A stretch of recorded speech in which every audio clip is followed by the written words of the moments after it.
Welcome back, all good people. Laszlo Montgomery here with a little special thing for all you history podcast lovers. I'm not sure how many of you are listeners of the award-winning shows American Scandal, American History Tellers, 1865, Business Movers, The Mysterious Mr. Epstein, and one of my favorites, American Elections, Wicked Game. All top-rated shows on every podcast chart everywhere, and for a very good reason. And one of the shows that I'm here to tell you about is History Daily. Like the shows produced by your humble narrator, you don't have to guess what the program's about. Every weekday, the history podcasting legend himself, Lindsay Graham, presents some bit of world history that happened that day in nice, tasty, consumable 15 to 20-minute hits. History Daily is a co-production from the award-winning podcast houses Airship and Noiser. History Daily, like the show title advertises, dishes up great stories about what happened on this day in history. The topics cover a cavalcade of different events from world history, from famous battles to fashion firsts. There's medicine, science, technology, religion, politics, sports, everything that made us who we are today. Whether you're a know-it-all or just want to self-cultivate and learn something new and interesting about familiar names or forgotten human stories behind the headlines, History Daily is the podcast show for you. And I picked out 2 episodes from History Daily that I think you'll like. The first one mentions what happened in the city of Xi'an on March 29, 1974, when farmers chanced upon the first of the terracotta warriors who guarded the tomb of Qin Shi Huang, the first emperor of China. And then I have another one, a great one if you like pirate history and culture. This one comes from the golden age of piracy that lasted from the 1650s to the 1730s. In this episode of History Daily, Lindsay tells the story of the legendary pirates Anne Bonny, Mary Read, Calico Jack, and the pirate trial of November 16th, 1720. I hope you enjoy it. And let me quickly add, in case you were wondering, Lindsay Graham isn't the same Lindsay Graham as the senator from the great state of South Carolina. Totally different person. Different spelling of the first name, too. History Daily from Airship and Noiser. My highest recommendations. I hope you enjoy it.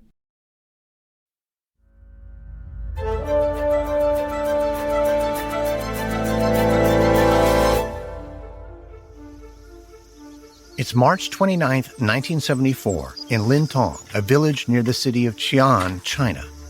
41-year-old farmer Yang Zifa wipes his brow and takes up his shovel again. It's a hot day, but there's little time for rest. Zifa and his 5 brothers all work on the same collective farm, and today they're digging a new well to water their crops, which have been suffering in a drought. This is their 3rd day of digging. They still haven't hit water. Zifa raises his shovel yet again, but this time he hits something that's more than just dirt. Zifa kneels to take a closer look. Using his shovel, he clears away clods of earth to reveal what looks like an oddly shaped jar. Zifa gets his fingers under the edge and pulls it loose. He's disappointed to see that it's broken. If the jar had been in one piece, he could have taken it home and used it. Instead, he tosses it aside and warily picks up his shovel again. But it's not long before Zifa hits terracotta again. All around him, his brothers are finding pieces too. Zifa starts piling up the scraps. These discoveries soon draw the attention of other villagers who are suspicious about removing these items from the ground. They complain that Zifa could spoil the natural feng shui of the land or wake evil spirits by disturbing these items. Zifa could bring disaster to the village. But Zifa keeps digging. And soon he notices that the terracotta scraps look more and more like the parts of a body. Here is a clay pair of shoulders, there a leg, and most recently he's dug up a torso. Zifa then digs out the first fragment he found, the one he tossed aside. And looking more closely at it now, Zifa realizes it's not a jar or a bowl. It's a terracotta head. The first incomplete terracotta figure found by Yang Zifa and his brothers is just the beginning. Chinese archaeologists will soon descend on the site and excavate more than 1,000 similar statues, each featuring incredible detail and exquisite craftsmanship. The buried statues will become known as the Terracotta Army and will change scholars' understanding of ancient China forever. but the army may never have come to light without the swing of a farmer's shovel on March 29, 1974.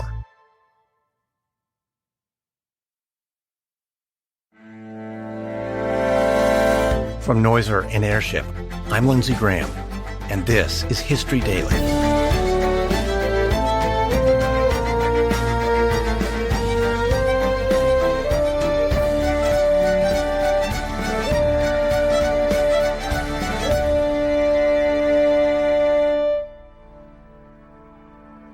History is made every day. On this podcast, every day, we tell the true stories of the people and events that shaped our world. Today is March 29, 1974, the discovery of China's Terracotta Army. It's 246 BCE in the Qin Kingdom of what is now China, 2,220 years before the discovery of the Terracotta Warriors. In a grand chamber deep within the royal palace, 13-year-old Young Sung swings his legs on his father's throne. The seat's too big and uncomfortable for the boy, and his legs don't even touch the floor, but that won't stop him from being crowned the new king of Qin.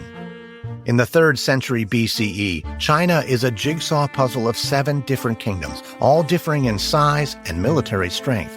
But Qin is the strongest, thanks to Sung's great-grandfather, King Zhongxiang. Zhongxiang created a strong, centralized government and won several wars against his neighbors to enlarge his territory. Since then, his descendants have secured supremacy in the region. Now Young Sung is to be the latest ruler of the kingdom, and even at his tender age, he's determined to live up to his illustrious ancestor.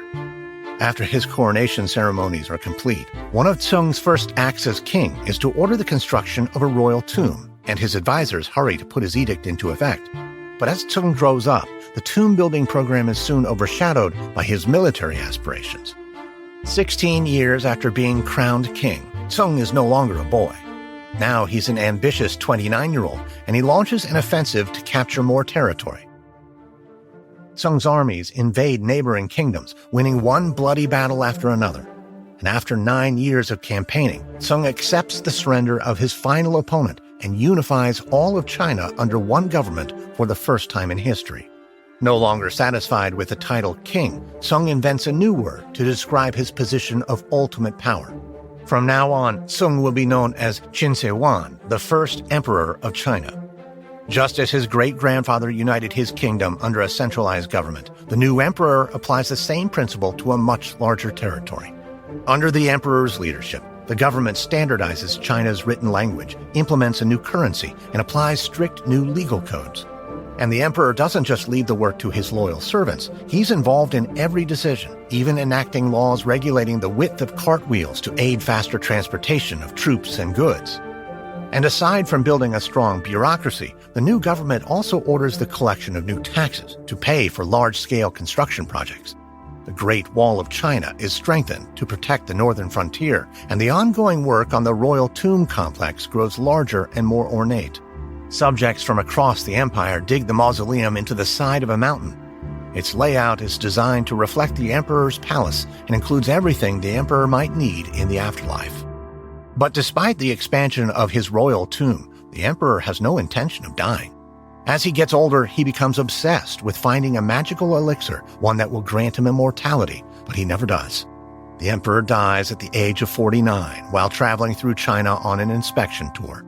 His death was possibly the result of drinking mercury in the mistaken belief that the toxic element would help him live forever. But the emperor's death, while traveling so far from the capital, leaves his empire vulnerable. To ensure a smooth succession, his aides keep his death a secret. His carriage returns home with the blinds lowered, but meals and messages are delivered as if the emperor was still alive. And when the decomposing body starts to smell, officials order a cart of fish to join the imperial entourage to mask the odor. Finally, the emperor's body is buried in the vast mausoleum he spent his reign building. To pay respect to the first ruler of a unified China, the emperor's family and loyal servants bury him with all sorts of treasures.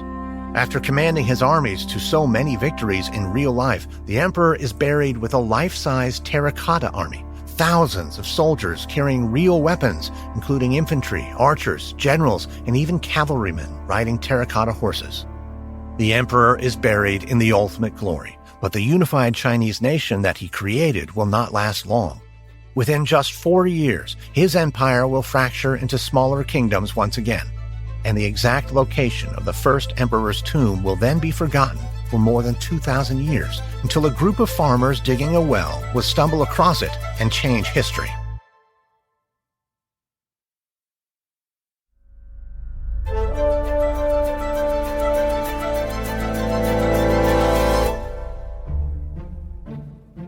It's early April 1974 in Lintong, China, a few days after Yang Zifa and his brothers discover a terracotta warrior while digging a well.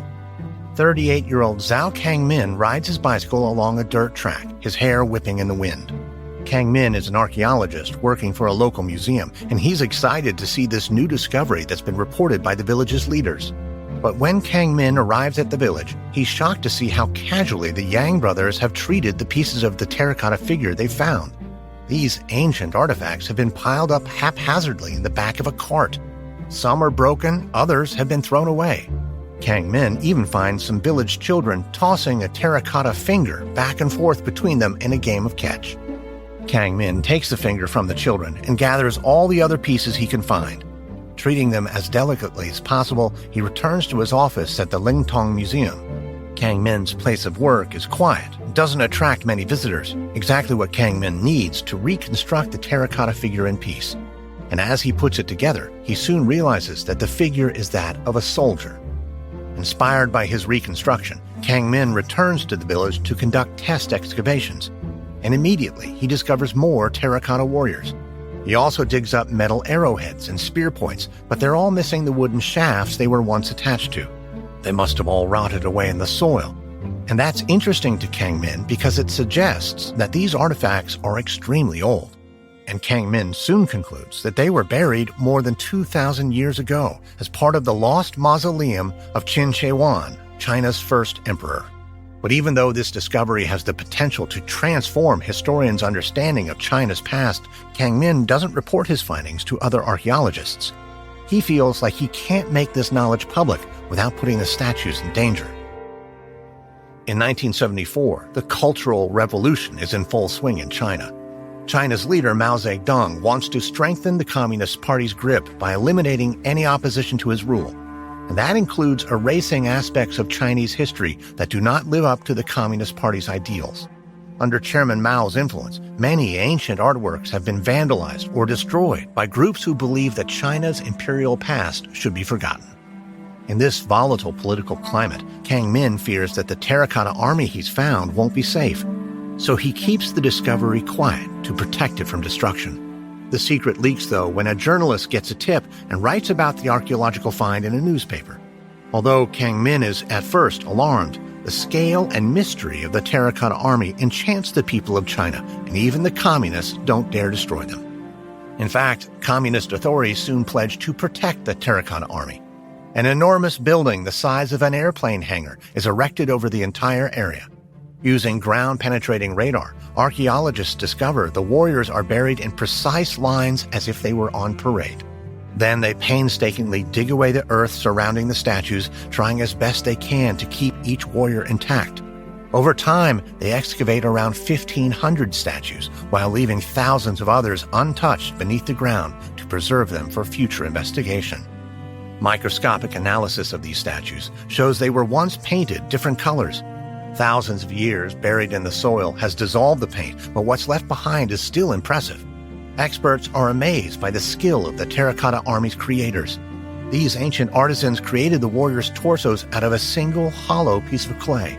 Hands, arms, legs, and faces were added later, and the craftsmen paid such attention to detail that no two soldiers are exactly alike. They have individual heights, hairstyles, even facial expressions.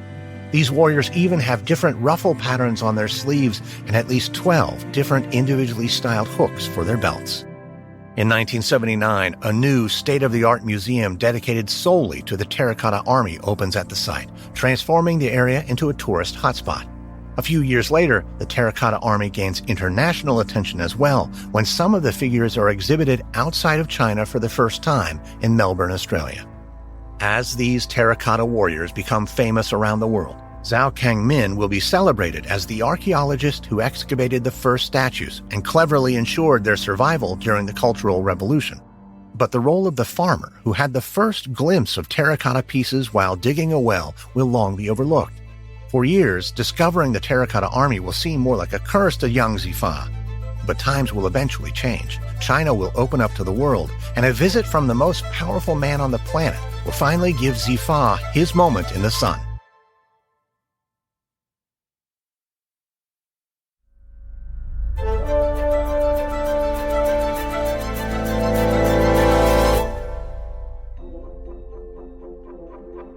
It's June 26, 1998, in Lintong, China, 24 years after farmer Yang Zifa and his brothers discovered the terracotta army. Zifa is now 65 years old, and he's no longer a farmer. Instead, he works at the museum built around the terracotta army. Today, he sits at the gift shop, as usual, ready to sign his autograph in the books and pamphlets purchased by museum visitors. In the early years after the discovery of the first terracotta warrior, Zifa's life was made complicated. When archaeologists realized the importance of the ancient statues, the Chinese Ministry of Culture evicted Zifa's whole village. Some of Zifa's more superstitious neighbors had warned him not to dig up the terracotta warriors, and they blamed him for being relocated from their ancestral land. For a time, Zifa was ostracized from his community. But he made peace with his discovery and his neighbors when the influx of tourists visiting the new museum brought a new source of revenue to the region. And today, there's a special guest that Zifa has been told to set aside some time for. The gift shop door opens, and American President Bill Clinton walks in with his family. President Clinton shakes Zifa's hand, and the two men have a short, halting conversation through translators. It's a small but important token of recognition for a man who unearthed one of the greatest archaeological discoveries of all time. The excavation and study of the terracotta army is still ongoing. Although archaeologists have dug up parts of Emperor Qin Shi Huang's sprawling mausoleum, the actual tomb containing his body remains unopened. The Chinese Ministry of Culture believes it's impossible to excavate the tomb without destroying what lies inside. So for the foreseeable future, the first emperor of China will remain at rest, his eternal sleep protected by thousands of ornately decorated soldiers, a terracotta army, a triumph of ancient art that was discovered on March 29, 1974.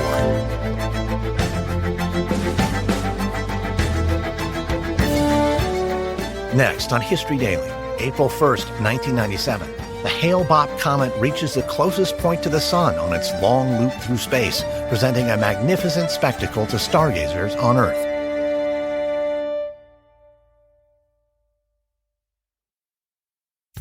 From Noiser and Airship, this is History Daily, hosted, edited, and executive produced by me, Lindsay Graham. Audio editing by Mohammed Shazi. Sound design by Gabriel Gould. Music by Thrum. This episode is written and researched by Jack O'Brien. Edited by Scott Reeves. Managing producer, Emily Burke. Executive producer are William Simpson for Airship and Pascal Hughes for Noiser.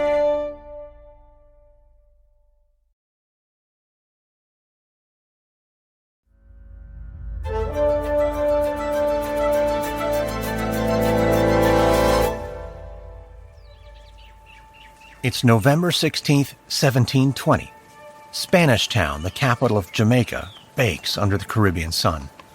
The neatly laid-out streets of the British colony are quiet. A lone cart trailing dust clatters past the red brick cathedral. In the meager shade of a palm tree, a stray dog dozes. There is only one place in town people want to be today: the courthouse. The public gallery there is packed. The heat is intense. The room is a slice of England unhappily transplanted to the tropics. The court commissioners, pink-cheeked, steam in their heavy robes. Even the wood paneling seems to sweat. The court crier reads a proclamation. "Let them come forth, and they shall be heard." Then there's a scrape of a lock in a door. Those on the public benches crane their necks. They hear the prisoners before they see them. The familiar clanking, the despairing shuffle of manacled men. 9 of them are brought into the courtroom, all members of a notorious gang of pirates who for months have hounded shipping around the island and across the Caribbean. But there is a hum of disappointment at the sight of them. The pirate captain is there, his long hair scraped back from a wind-weathered face. But he is not the person the crowd has come to see. There is something out of the ordinary about this pirate captain's crew. Among the usual muster of robbers and ruffians, and famed and feared above all the others, are two young women.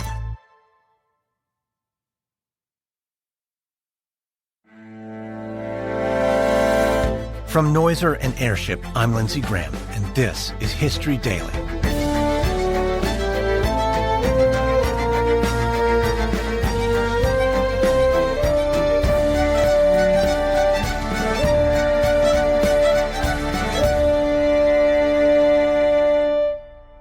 History is made every day. On this podcast, every day, we tell the true stories of the people and events that changed our world. Today is November 16th, the pirate trial of 1720. It's 1717, 3 years before the gang of pirates are put to trial. A ship from the Carolinas makes its way toward the island of New Providence. As the boat cuts through the turquoise sea, a teenage girl stands on deck and stares at the harbor ahead. Nassau is thronged with ships, their countless masts swaying in the breeze. To the teenager, it looks like a welcome dance. Anne is an Irish girl, fleeing an unhappy home and looking for adventure. She's traveling to the Bahamas with an older woman, Mrs. Fulworth. The others on board think she is her mother, but that's just a story the two have concocted. Anne would not have been let on the ship unaccompanied, so she invented a mother to come with her.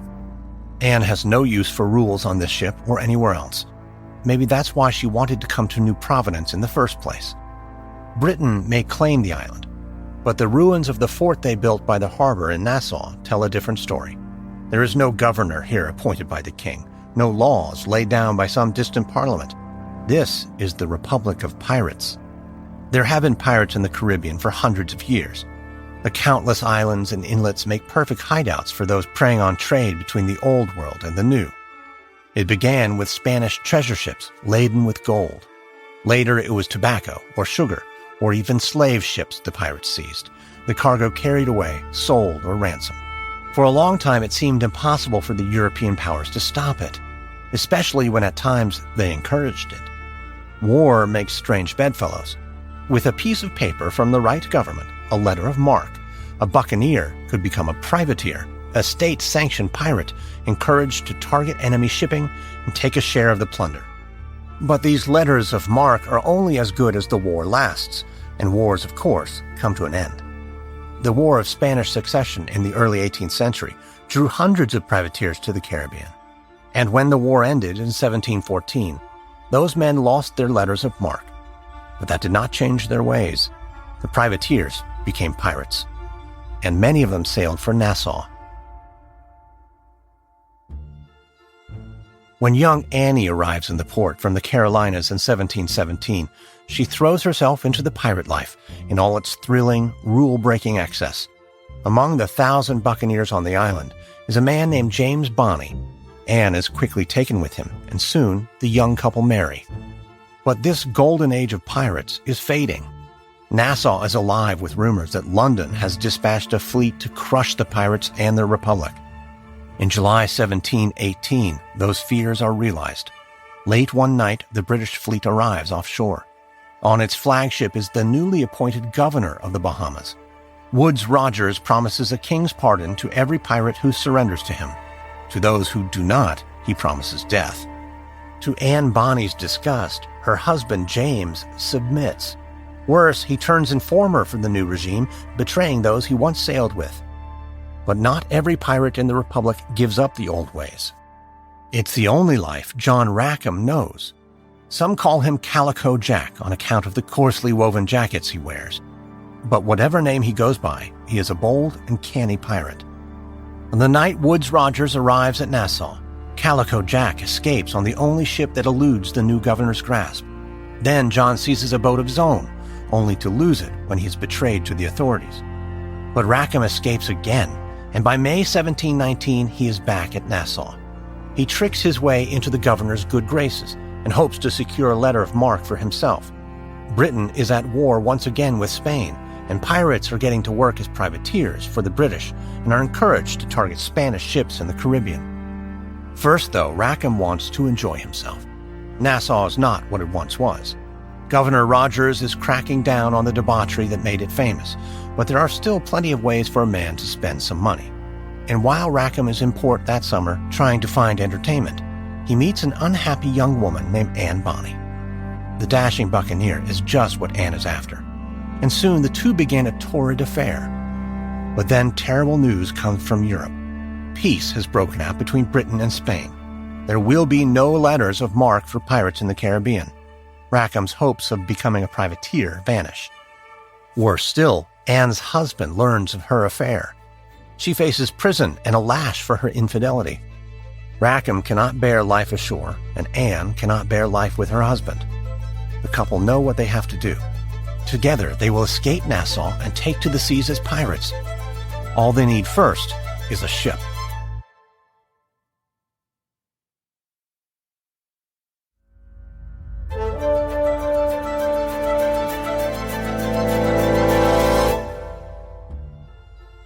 It's the evening of August 22nd, 1720. John Rackham and Anne Bonny are about to take the first steps on a path that would lead to their trial in Spanish Town in just a few months' time. Rain falls on Nassau Harbor, just a few drops at first, barely enough to disturb the glass-smooth waters. But then, with sudden ferocity, the skies open up. It's just what John and Anne need. They rush down to the beach, find an empty rowboat, and shove it out onto the water. There are 13 others with them, kindred spirits who have grown tired of life ashore. They pull on the oars, silent and slow. Offshore at anchor is a 40-foot sloop, the William. Armed with 6 guns, it's one of the fastest ships in the Caribbean. John, Anne, and their band of followers are planning to steal it. The pirates in their rowboat still their oars, letting their momentum carry them the last few feet. And in an instant, they are up and over the sloop's side. The deck is slick with rain, but they move quickly now. Anne takes the lead, hurrying towards the cabin at the stern. She wonders if the 2 men on guard will recognize her. It had been Anne's job to find out who kept watch over the ship and when. The last time these guards saw her was when she snuck on board the previous night, giggling in her skirts as the men spilled everything she needed to know. Now she wears long trousers and a jacket, her hair bound up in a handkerchief. In one hand she has a pistol, and in the other a cutlass. Seeing her, the 2 stunned guards quickly surrender. John Rackham and the others quickly take over the ship. In moments, they are underway. As the lights of the port disappear behind them and darkness swallows them up, the pirates raise the sails. At daybreak, the theft of the William is quickly discovered. The furious governor, Woodes Rogers, sends out another sloop to chase Rackham and Bonny down. But the pirates have a head start and the whole Caribbean to hide in. Word of their daring spreads quickly through the ports and taverns, and nothing fans the rumors and outrage more than the presence on board the stolen ship of not 1, but 2 women. Anne Bonny is not alone among the men on John Rackham's crew. With her is an Englishwoman, Mary Read. She is older than Anne, and has lived among pirates for several years. For years to come, stories will be told of this pair. Some will say they disguised themselves as men, though nobody at the time seemed fooled. Others will claim they fought duels over the pirates they loved, while still others believe the 2 women became lovers themselves. Truth and myth will mingle until it is almost impossible to tell one from the other. Their crimes, however, are real enough. The crew of the William passed the autumn of 1720 stealing anything and everything in their path. They robbed fishing boats and canoes. They seized the cargo of merchant sloops and schooners. The governors of the Caribbean are furious. A proclamation is published in newspapers from the Bahamas to Boston. John Rackham, Anne Bonny, Mary Read, and all the others are pirates and enemies of the crown.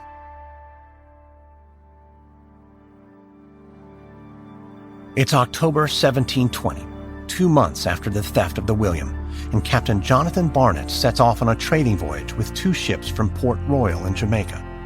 Barnett is an experienced sailor. He has heard all about Calico Jack, Anne Bonny, and Mary Read. His ships are well manned and well armed. More than a match, he thinks, for the William, should they meet. Barnett is bound for the South Keys of Cuba, but as his ships round the western tip of Jamaica, they spot a sloop anchored offshore. Daylight is fading, still Barnett decides to take a closer look. Those on board the William have spent the day drinking and do not spot the approaching ships until it is too late. Desperately, Rackham and his drunk crew try to weigh anchor to escape once more into the deepening night. But Captain Barnett closes in fast. He raises the British colors and, hailing the William, orders them to surrender.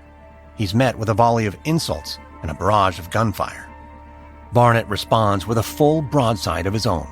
It shears through William's rigging, and soon the pirate sloop is boxed in. With dozens of guns now trained on them, Calico Jack and his crew have no choice but to surrender. The adventures of the pirates will come to an end at Davis's Cove on the northwest coast of Jamaica. There they will be turned over to an officer from the militia and escorted to Spanish Town in chains.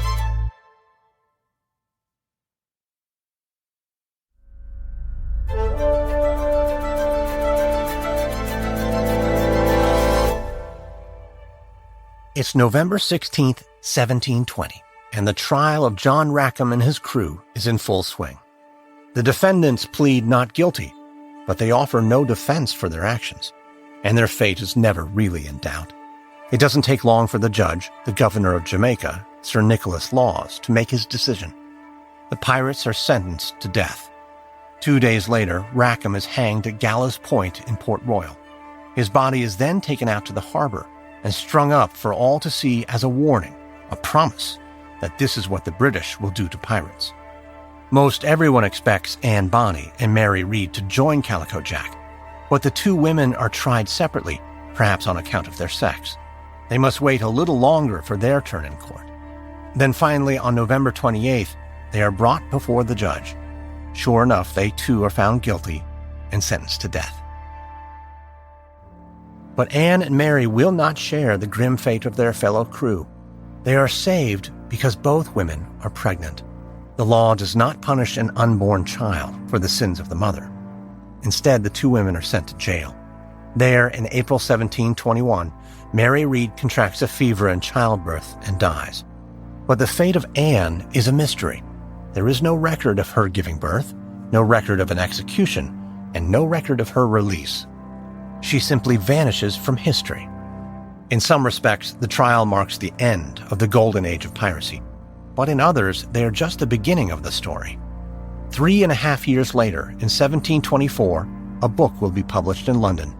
A General History of Pirates will become a bestseller, its blend of fact and fiction making romantic heroes out of violent criminals, an image of pirates that will persist for centuries.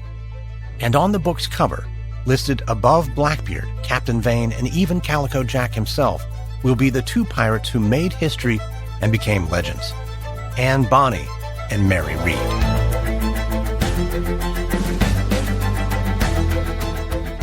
Next on History Daily, November 17th, 1603, the Elizabethan spy and adventurer Sir Walter Raleigh is put on trial for treason. From Noiser and Airship, this is History Daily, hosted, edited, and executive produced by me, Lindsay Graham. Audio editing by Molly Bach. Sound design by Derek Barons. Music by Lindsay Graham. This episode is written and researched by William Simpson. Executive producers are Stephen Walters for Airship and Pascal Hughes for Noiser.